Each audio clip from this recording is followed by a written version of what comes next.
Les arbres autour de nous ont plusieurs ennemis. Découvrons ces ennemis à travers une série de vidéos.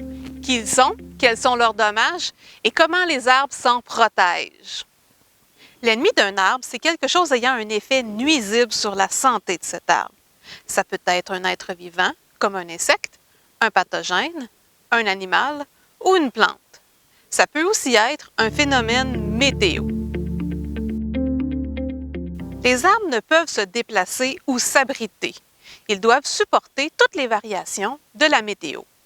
Pensons au vent fort, au verglas, à la neige, au gel, à la foudre, aux inondations et aux sécheresses. Les phénomènes météo peuvent causer une variété de dommages. Les arbres peuvent être brisés ou déracinés. Les troncs peuvent fendre ou déchirer. Les feuilles peuvent être détruites. Les arbres peuvent même mourir. Pour se protéger des aléas de la météo, les arbres ont développé différentes stratégies. Découvrons-en quelques-unes. Certains arbres misent sur la flexibilité afin de plier sous la force du vent. D'autres vont fabriquer du bois particulièrement solide pour éviter de se briser face au vent. Les arbres doivent éviter les pertes en eau lors des sécheresses. En situation normale, les arbres transpirent beaucoup d'eau par des trous appelés stomates. Lors des sécheresses, les arbres ferment leurs stomates et gardent leur eau. Quand l'eau des arbres gonfle par le gel, les troncs peuvent se briser. Pour se protéger, l'arbre accumule du sucre dans ses cellules à titre d'antigel. Malgré les adaptations des arbres, les blessures et les dommages sont relativement fréquents. Il est donc important pour l'arbre de réagir afin de survivre. Une blessure est une porte d'entrée pour les insectes et les maladies. L'arbre doit la refermer. Il fabrique alors un cal pour recouvrir la blessure. Si les feuilles sont endommagées, par un gel tardif par exemple, l'arbre doit en faire de nouvelles pour survivre. Pour un feuillu en santé, c'est relativement facile de fabriquer de nouvelles feuilles. L'arbre a de bonnes réserves en énergie. Chez les conifères, c'est plus difficile de faire de nouvelles feuilles. Mais heureusement, les aiguilles sont peu sensibles au gel. Comme on ne peut pas contrôler la météo ou protéger tous les arbres du Québec, une solution à notre portée est de donner toutes les chances possibles aux arbres qu'on plante et qu'on entretient.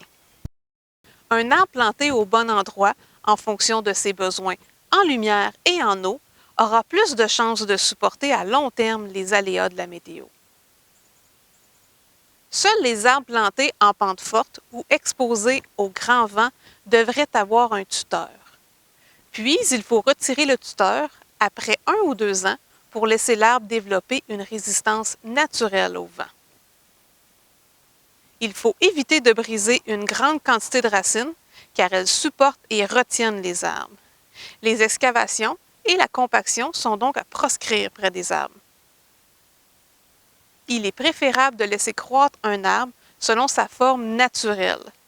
L'arbre doit avoir un espace suffisant pour croître, car les formes non naturelles peuvent induire la production de tiges moins solides et fragiliser l'arbre.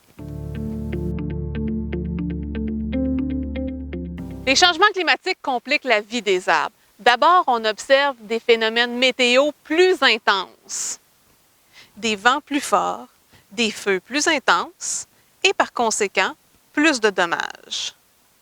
Les changements climatiques augmentent aussi la fréquence des phénomènes météo.